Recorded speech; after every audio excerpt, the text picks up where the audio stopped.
जय माता दी दोस्तों, बहुत बहुत स्वागत है आप सभी का हमारे इस विशेष खास कार्यक्रम में। मैं आप सभी के साथ हूं कंचन और आप सभी के सामने मैं हमेशा ऐसे कार्यक्रम लेकर आती हूं जो कार्यक्रम आध्यात्म से, भक्ति से जुड़े हुए होते हैं। आज भी एक ऐसा ही कार्यक्रम लेकर आप सभी के समक्ष मैं हाजिर हूं। आज अपने कार्यक्रम में हम बात करेंगे नवरात्रों को लेकर।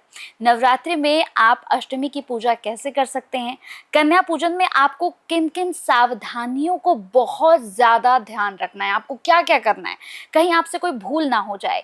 तो इस कार्यक्रम में अष्टमी और नवमी की हम बात करने जा रहे हैं। कैसे कन्या पूजन करेंगे, माँ का विसर्जन होगा तो उसमें आपको क्या क्या ध्यान रखना है।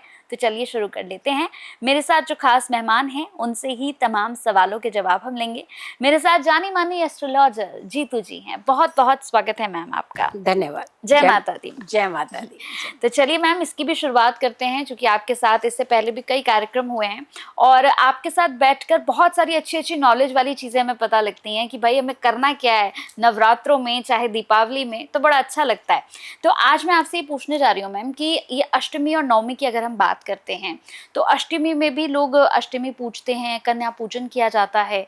तो अष्टमी में मैं सबसे पहले आपसे जानना चाहूँगी कि किन किन चीज़ों का हमें बहुत ज़्यादा ख्याल रखना है कि कहीं कोई गलती ना हो जाए हमसे। जी, सबसे पहले तो बहुत बहुत धन्यवाद और जय माता दी आप सभी को। देखिए, अष्टमी और नवमी ये नवरात्रि के दो ऐसे पड़ाव हैं जो समापन के पड़ाव होते हैं। किसी भी चीज़ का हम एक सपना लेते हैं ना कि कोई चीज़ बनाना शुरू करते हैं, जो वो पूर्ण रूपरेखा लेती है तो हमारी कितना संतुष्टि देती है हमें कि हमने बहुत अच्छी चीज़ बना ली। कहते हैं ना हम लोग, पहला पड़ाव नवरात्रि का माँ के आगमन का होता है और आखिरी पड़ाव जो होता है वो माँ की विदाई का होता है। जैसे इस बार माता रानी जो है हाथी पर सवार होकर आई, कई सारे इंडिकेशंस हैं, विजडम है, आपके अंदर एक ऊर्जा आएगी। लेकिन अब ये जो पड़ाव है ये समापन की तरफ जाएंगे कन्या पूजन के साथ। अष्टमी का कन्या पूजन और नवमी का कन्या पूजन ये नवरात्रि के समापन के पूजन होते हैं, जहां हम कहते हैं कि हमने जितनी भक्ति की, जितने भाव से भक्ति की, उन सब के रिजल्ट का समय होता है। और अष्टमी कन्या पूजन तो बहुत ही महत्वपूर्ण पूजन माना जाता है। अष्टमी के दिन पूजी जाती है माँ महागौरी, जो कि भगवान भोलेनाथ के साथ विराजित है। और नवमी के दिन पूजी जाती है माँ सिद्धिदात्री, जिससे भगवान शिव ने स्वयं ही सिद्धियां प्राप्त की थी। तो सोचिए ये 2 दिन कितने इंपॉर्टेंट हो गए आपके, और ये 2 रात्रियां कितनी इंपॉर्टेंट हो गई आपकी। यहाँ कन्या पूजन बहुत महत्व रखता है, बहुत विधि विधान होता है, उसका सही तरीका होता है। जब हम किसी भी कार्य को विधि विधान से और सही भाव और तरीके से करते हैं तो उसका फल जो होता है वो पूर्ण फल की हमें प्राप्ति होती है। तो इसीलिए ये जो समय है ये आपकी पूजा भक्ति को एक पूर्ण रूप देने का समय होता है। तो इसमें हमें किसी भी तरीके की चूक जो है वो नहीं करनी चाहिए। बिल्कुल। अगर हम बात करें यहाँ पर कन्या पूजन की मैम, तो ये अष्टमी में जो हम कन्या बुलाते हैं, कन्याओं को भोग कराते हैं, तो इसमें हमें क्या क्या ध्यान रखना है, कैसा भोग होना चाहिए। और बहुत से लोग एक गलती करते हैं, मैंने बहुत से लोगों को देखा है कि वो जल्दबाजी में जब कन्याएं आती हैं तो अपने घर की चादरें बिछा देते हैं, कंबल बिछा देते हैं, उस पर कन्याओं को बैठा देते हैं। तो ये थोड़ा सा बताइए कि ये पूरी जो विधि है ये हमें करना कैसे है। जी, देखो कंचन जी, सबसे पहले तो इस चीज को हमें समझना है कि कन्या है कौन। बिल्कुल। देखिए, जिन कन्याओं को हम अपने घर में बुलाते हैं वो देवी का हर एक स्वरूप होता है। तभी कहा जाता है ना कि 2 वर्ष से लेकर के 10 वर्ष तक की कन्याएं जो हैं अपने घर में बुलाई जाती हैं और उनकी पूजा की जाती है। अब कन्याओं को कैसे बुलाना चाहिए, ऐसे राह चलते नहीं बुला लेना चाहिए। हाँ, अगर आपको वहां भी कन्या दिख रही है तो आप उनको भी बुलाइए, स्वागत करिए आपका। लेकिन कहा जाता है जब माता रानी का आप आगमन करते हैं तो घर सजाते हैं, बंधन बार लगाते हैं, मंदिर सजाते हैं, घर के अंदर सारी सामग्रियां लेकर के आते हैं, क्योंकि आपको अपनी माता रानी को अपने घर में बुलाना होता है। जब हर माता रानी के स्वरूप को अपने घर में बुलाना है तब भी तो आपको एक सही फॉलो करना चाहिए ना सिस्टम। सबसे पहले तो माता रानी की स्वरूपों को, कन्याओं को न्योता देना चाहिए। जाकर के उन्हें आदर सहित बुलाना चाहिए कि हे देवी हमारे घर में विराजित हो, हमें पूर्ण सुख की प्राप्ति हो और हमारी पूजा सफल हो। सबसे पहले तो कन्याओं को न्योता दे करके आना चाहिए। अगर किसी कारणवश से न्योता देने नहीं जा पा रहे हैं, जो आपको कन्याएं नहीं मिल रही हैं, आपको लगता है कि वहां कन्याएं नहीं मिल रही हैं, तो जो कन्याएं आपके घर के आसपास हैं आप उनको बुलाइए, लेकिन बुलाइए जा करके कि हे देवियों हमारे घर आंगन में अपने चरण रखिए, हमारे घर को पवित्र कीजिए, हमारे घर को सुख प्रदान दीजिए। तो आप इस तरीके से सबसे पहले कन्याओं को अपने घर बुलाइए। फिर जयकारों के साथ ही माँ का हर स्वरूप आपकी घर की दहलीज अगर पार करता है तो आपका घर का वाइब्रेशंस बहुत पॉजिटिव हो जाता है। तीसरी कंडीशन कि जैसे कहा कि आप चादरों पे बिठा देते हैं, आप घर के अंदर जो बिछी हुई चादरें होती हैं उन पे, कंबल पे, जो भी आपको लगता है सहूलियत रखती है उस पे आप बिठा देते हैं। वैसे तो कहा जाता है कि पूजा जो है भाव से की जाती है, भाव अच्छे हैं तो सब कुछ अच्छा है, लेकिन जहां आप शयन करते हैं वहां देवी को बिठाना चाहिए। फिर आप अगर देवी को यहाँ चादर पे बिठा सकते हैं तो फिर जब आप खेतरी बीजते हैं, जवारे बीजते हैं, तो वहां न्यायासन क्यों करते हैं? वहां पे भी आप घर का कोई कपड़ा रख देना चाहिए। वहां तो आपने पवित्र कपड़ा रखा, यहाँ आप आसन जो है वो दे रहे हैं जो आप स्वयं इस्तेमाल करते हैं। बहुत सारे लोग होते हैं, हम जब शयन मुद्रा में होते हैं तो वहां पे हमारी कई गतिविधियां डिफरेंट होती हैं, तो कहते हैं वो आसन जो होते हैं वो पवित्र आसन नहीं माने जाते। इसीलिए हमेशा कोरा आसन ही देवियों को जो है वो देना चाहिए, उस पर ही बिठाना चाहिए। अगर कोरा आसन नहीं है आपके पास, उसका एक तरीका आता है, जो भी आप, जैसे आपके घर के अंदर कारपेट है, जो भी आसन आप दे रहे हैं उसके ऊपर आपने कलावा रखना है, छोटे छोटे टुकड़े करके, क्योंकि कलावा को हमेशा पवित्र माना जाता है। कलावा रख करके फिर वहां पे उन्हें आसन दीजिए। ये भी एक आसन का रूप कहा जाता है। तो आप कलावे के ऊपर आप सारी कन्याओं को बिठाइए, लेकिन जैसे ही कन्या आपके घर के अंदर आए सबसे पहले उनके चरण छूइए, उनके चरण धोइए, प्रणाम करिए, फिर उन्हें आप आसन दीजिए। फिर उसके बाद आप आगे का प्रोसेस जो है वो कीजिए। लेकिन एक गलती मत कीजिएगा। हम जब भी अपने घर में कन्याएं बिठाते हैं ना, हमारी खुद की घर की कन्याओं को नहीं उसमें बिठाते, उन्हें एक स्पेशल प्लेस देते हैं, उन्हें एक गद्दी के ऊपर बिठा देते हैं, सोफे पे बिठा देंगे। क्यों? वो भी तो आपकी देवी का स्वरूप है। जो बाहर से आई है वो देवी नहीं है, आपने स्वरूप तो देवी का बुलाया ना, तो फिर भेदभाव कहाँ से आया? अपनी कन्या को भी उनके साथ ही बिठाइए। तीसरी एक और कंडीशन, घर की माता, चाहे वो आपकी सासू माँ है, जो स्वयं माता जी हैं, घर की कोई बुजुर्ग लेडी है, आपकी बड़ी ताई जी, चाची, जो भी आपके रिश्ते में बड़ी हैं, उन्हें स्थान दीजिए, उन्हें आसन दीजिए। आप देखिए माता रानी कितनी प्रसन्न होती। किसी भी विधि विधान को फॉलो करने का एक तरीका है, क्योंकि भाव अच्छे होने चाहिए। तो यहाँ भाव अच्छे ही होने चाहिए। चाहे द्वेष ही आपके माइंड में कोई चल रहा था, लेकिन यहाँ द्वेष नहीं होना चाहिए।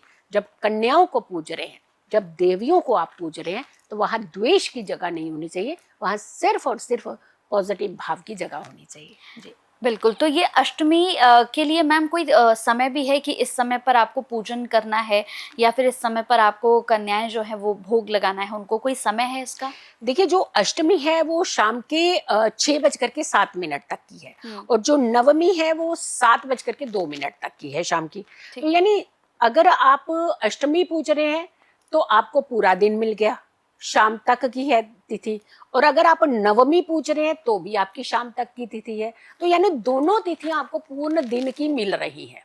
तो आप पूरे दिन में कभी भी कन्या पूजन कर सकते हैं। लेकिन फिर भी हम कहेंगे कि 12 बजे से पहले पहले अगर आप ये कन्या पूजन करते हैं मध्याह्न से पहले, तो ये ज्यादा शुभता प्रदान करता है। क्योंकि कन्या पूजन की विधि के बाद आप अपने घर की कुछ रिचुअल्स का समापन भी करते हैं। जैसे उनकी चौकी है उसे हटाते हैं, जैसे उनकी खेतरी है उसे हटाते हैं, उसे विदा करते हैं, जैसे आपने अपने घर का जो मंडप सजाया है उसे आप एक नई रूपरेखा देते हैं। बहुत सारे ऐसे कार्य होते हैं जो आपको ये कन्या पूजन के बाद भी करने पड़ते हैं। तो इसीलिए आपको दिन तो आपके पास पूरा है। अगर किसी कारण से सुबह नहीं कर पा रहे तो आप शाम तक कर सकते हैं, क्योंकि 6 बजे तक तो अष्टमी आप कर सकते हैं और 7 बजे तक नवमी तिथि भी है, तो आप किसी भी समय कर सकते हैं। लेकिन हम ज़रूर कहेंगे कि अगर सुबह का समय आप ये चूज़ करते हैं तो ये आपके लिए ज़्यादा उत्तम रहता है, बहुत शुभता प्रदान करने वाला होता है। और ये उस समय का जो होरा होती है वो अच्छे ग्रहों की पहले जिस जिस दिन का वार उसी दिन की होरा होती है, तो वो होरा के अंदर जब आप काम करते हैं तो वो बहुत ज़्यादा शुभता प्रदान करता है। मैम अगर इसी तरह से हम नवमी की बात करें, जैसे बहुत से लोगों ने तो अष्टमी पूज ली है, बहुत सारे लोग जो हैं वो नवमी पूजते हैं, तो नवमी में लोगों का एक सवाल होता है कॉमन सा कि हमें कन्याएं नहीं मिल पाती हैं। बहुत से लोग कहते हैं कि कन्याएं कई बार तो अब आती ही नहीं है, क्योंकि कोरोना के बाद से हमने वो माहौल देखा है कि लोग अपने बच्चों को नहीं भेजते हैं एकदम से। तो उनका सवाल होता है कि अगर हमें कन्याएं नहीं मिल पा रही हैं तो हम कैसे अपनी इस विधि को पूरा करें। देखिए, सबसे इम्पोर्टेंट चीज़ है कि अगर आपको कन्याएं नहीं मिल पा रही, पहले तो भाव रखिए तो जरूर कन्याएं आ जाती हैं, ये हमेशा याद रखिए। जिस भाव से आपने नवरात्रि किया ना, माता रानी ऐसा हो ही नहीं सकती कि आपके घर आंगन में आए ना। माता रानी ऐसी हो ही नहीं सकती कि आपको वो झलक दिखलाए ना। तो यहाँ पे तो सबसे पहले तो ये कि भाव अच्छे रखिएगा, कन्या जरूर मिलेंगी। लेकिन फिर भी कोई कारण अगर अवस्था ऐसी बन जाती है कि आपको कन्याएं नहीं मिल रही हैं, आप 1 कन्या, 3 कन्या, 5 कन्या, 7 कन्या, 9 कन्या, 11 कन्या, 21 कन्या, 31 कन्या, कितनी भी कन्याओं को आप बिठा सकते हैं। 1 कन्या एटलीस्ट कम से कम आप जो उसका दुर्गा का रूप समझ करके उसे आप पूज लीजिए। बाकी आप सारी सामग्री बनाइए और जहां पर आपको लगता है कि जरूरतमंद कन्याएं हैं वहां पे जाकर के आप बांट सकते हैं, वितरित कर सकते हैं।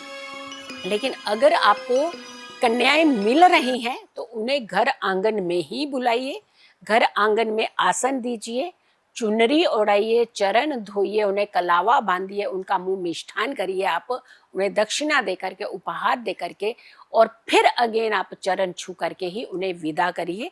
तो नहीं मिल पा रही है तो आप इस तरीके से अपना सकते हैं, और अगर मिल जा रही हैं तो उन्हें घर में स्थान दीजिए। लेकिन बहुत सारे लोग होते हैं जो घर में नहीं बिठा सकते हैं कन्याएं, तो किसी भी आप पूजा स्थान में, धर्म स्थान के आसपास जाते हैं तो वहां आपको कन्याएं जरूर मिलेंगी।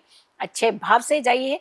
कई बार हम लोग करते हैं कि जब हम बाहर जाकर के कन्याओं को कुछ सामग्री देते हैं तो हम सिर्फ उनके हाथ में पकड़ा करके ऐसे लगता है कि बहुत बड़ा एहसान कर दिया, हमारा जो है हमारी रिस्पॉन्सिबिलिटी खत्म हो गई, हमारे नवरात्रि कंप्लीट हो गए। नहीं, आप पूज रहे हैं 2 वर्ष की कुमारी कन्या से लेकर के दशम कन्या तक, 10 वर्ष की कन्या तक, यानी 9 कन्याएं पूज रहे हैं। हर एक रूप को पूज रहे हैं। आप जो सामग्री आप उन्हें देना चाहते हैं, शर्म नहीं होती, भक्ति में कभी शर्म नहीं होती, तो आप वहीं पर उस कन्या के चरण छूइए, आशीर्वाद लीजिए। जाने आपकी जिंदगी के अंदर कौन से कष्ट है जिसका निवारण यहाँ पे मिलने वाला है। तो आप कहीं भी किसी भी अवस्था में जाकर के भी अगर आप कोई उपहार, कोई सामग्री, कोई अपना पकवान बने हुए, जहाँ प्रसाद बना हुआ आप देना चाहते हैं, वहाँ आशीर्वाद जरूर लीजिएगा। बिल्कुल। अब एक प्रश्न और है मेरा, जैसे अष्टमी की बात हमने कर ली, नवमी की कर ली है। अब लोग क्या करते हैं कि अष्टमी और नवमी हो गया तो उन्हें लगता है कि चलो भाई हमारे नवरात्रे जो हैं वो समाप्त हो गए हैं, अब चलते हैं कहीं घूमने के लिए, घर में ताला लगा देते हैं और चले जाते हैं इधर उधर घूमने, कोई मूवी देखने चला जाता है। लेकिन मुझे लगता है कि जो सबसे इम्पोर्टेंट है वो तो दशमी है, क्योंकि अब माँ के जाने का समय आ गया है। अब विजयदशमी का दिन है, माँ के विसर्जन का दिन है। तो इस दिन में क्या क्या ख्याल हमें रखना है? जी, देखिए, सबसे पहले तो यही तैयारी कर लेते हैं हम लोग कि घूमने जाना है हमने। हाँ। जब ने घूमने तो आपने पूरी जिंदगी पड़ी है ना, बिल्कुल, जीवन बिल्कुल। पड़ा है, साल पड़ा है, हाँ। तो आप कभी भी घूमिए। जब भी आप नवरात्रि अपने घर में रखते हैं, 9वीं रात्रि खाली नहीं होनी चाहिए आपके घर की, हमेशा याद रखिए। ये वही रात्रि है जहां भगवान शिव ने सिद्धियां ली थी, यानी पूर्ण सिद्धियों का बल जो होता है वो 9वीं रात्रि के अंदर होता है। तो 9वीं रात्रि की पूजा जैसे घट स्थापना होता है, ऐसे ही 9वीं रात्रि की समापन की जो विधि होती है वो पूर्ण, इसीलिए कहते हैं कि 9वीं रात्रि तो पूरी जागनी चाहिए आपको। तो 9वीं रात्रि को नहीं, आप उसके बाद अपने जो कार्यक्रम है जितना भी करना चाहते हैं आप करिए, लेकिन 9वीं रात्रि का दीपक आपके घर में जरूर प्रज्वलित होना चाहिए। और उस रात्रि में आपको पूजा भक्ति भी करनी चाहिए। और उस रात्रि में जितना संकल्प लेकर के आप जागरण कर सकते हो, जाग सकते हो, भले ही अगर आप 10 बजे सोते हैं तो आप संकल्पित तौर पे हे माता रानी, मेरे अंदर इतना ही समर्थ है, मैं इतने ही समय तक जाग सकती हूँ, मैं 11 बजे तक आपके ये भक्ति करना चाहती हूँ। ये मेरा एक छोटा सा कॉन्ट्रीब्यूशन, एक सहयोग है पूजा भक्ति का। आप ऐसे करके संकल्पित तौर पर के 1 घंटा और जाग लीजिए, माता का स्मरण कर लीजिए। तो हमें घर खाली नहीं करना चाहिए, बिल्कुल भी किसी कीमत पर नहीं करना चाहिए। और एक चीज का और ध्यान रखना है हमें, जब भी हम कन्या पूजन कर देते हैं, हम अपनी खेतरी का विसर्जन करते हैं, खेतरी को घर से निकालते हैं, जो जवारे बीजे होते हैं। जवारे आपकी ग्रोथ है, आपके कष्टों का अंत करती है जवारे। कहते हैं जब जैसे जैसे जवारे आपको दिखने लगते हैं ना, वैसे जैसे जैसे जवारे बढ़ते हैं ना, ऐसे ऐसे आपकी समस्याएं जो है वो खत्म होती हैं और आपके जीवन के अंदर सुखों का आगमन होने लगता है। जवारों को कभी भी ध्यान रखिएगा, हम अपने घर से तो विदा कर देते हैं, कभी हम किसी पेड़ के नीचे रख देते हैं, कभी किसी झाड़ के नीचे रख देते हैं, कभी किसी में बहाने के बजाय हम वहाँ किनारे में जा करके फेंक आते हैं। इतना बड़ा निरादर करते हैं आप। जवारों को आप अपने घरों के अंदर ही विसर्जित भी कर सकते हैं। घर आंगन से बाहर उन्हें विदा करिए। जो बाहर का आंगन होता है वहां पर आप कोई बकेट, बाल्टी, टब लेकर के उतना पानी डालिए जिसके अंदर जवारे पूरी तरह से समा जाएं। यानी जवारों के ऊपर तक पानी की लेयर होनी चाहिए। धीरे धीरे वो जवारे जो होते हैं वो मेल्ट हो जाती है, उनकी जो मिट्टी होती है वो मिट्टी, वो पानी आप अपने घर के सारे गमलों में डाल दीजिए। और जो जवारे होते हैं हरे हरे, गौ माता को आप खिला सकते हैं। तो यानी निरादर मत करिएगा, क्योंकि पूर्ण तरीके की पूजा विधि का ही फल मिलता है। भाव भाव भाव हम कहते हैं, लेकिन भाव का ये जो आखिरी पड़ाव है इतना खराब क्यों कर देते हैं। जब भी आपके जवारे अगर किसी बुरी अवस्था में है, किसी ने उनको पैर लगा दिया, किसी कोई गंदगी उनके ऊपर पड़ गई, तो सोचिए आप कितने भागी होगे कौन से बुरे कर्मों के। वो स्वरूप जिसे आपने अपने हाथों से बीजा है, जिसको आपने एक रूपरेखा दी है, और उसे आप ऐसे डिस्ट्रॉय थोड़ी ना करेंगे। ये वो शक्ति है जो जिसके अंदर आपकी सारी नकारात्मकता का एंड होता है। तो आपने हमेशा ध्यान रखिएगा, उनका विसर्जन भी पूरा विधि विधान से, बहुत अच्छे भाव से, बहुत आदर सहित ऐसे ही करना चाहिए। उनका निरादर नहीं कीजिएगा। बिल्कुल, तो उम्मीद करती हूँ कि एक इस खास कार्यक्रम में आपको ये पता चल गया होगा कि अष्टमी की पूजा आपको कैसी करनी है और किन किन चीज़ों का, देखिए दर्शकों, आपको ख्याल रखना है। बहुत सारे लोग बहुत सारी गलतियां जो हैं वो अष्टमी नवमी में कर लेते हैं या फिर विजयदशमी वाले दिन कर देते हैं। तो इस कार्यक्रम को हमने इसीलिए बहुत अच्छा अलग से आप लोगों के लिए बनाया, ताकि आप लोगों को शॉर्ट में ये समझ में आ सके कि आपको अष्टमी में क्या करना है, नवमी में क्या करना है, या फिर विजयदशमी में आपको किन चीज़ों का ध्यान रखना है। जैसे मैम ने कहा कि जिंदगी पड़ी है भाई घूमने के लिए, आप सारी जिंदगी घूम सकते हैं, लेकिन कोशिश करें कि नवमी वाले दिन, जो लोग ये सोचते हैं कि चलो भाई 9 दिन की छुट्टी हो गई अब कहीं घूमने चले जाते हैं, तो अपना घर प्लीज बंद मत करिए, क्योंकि यही दिन है जब माँ आपको फल देती हैं, आपको सिद्धि देती हैं। बहुत बहुत धन्यवाद मैम, एक बार फिर से बहुत अच्छा कार्यक्रम रहा और सारी जानकारियां हमने अपने व्यूवर्स को दी हैं। बहुत बहुत धन्यवाद। जय माता दी। जय माता दी।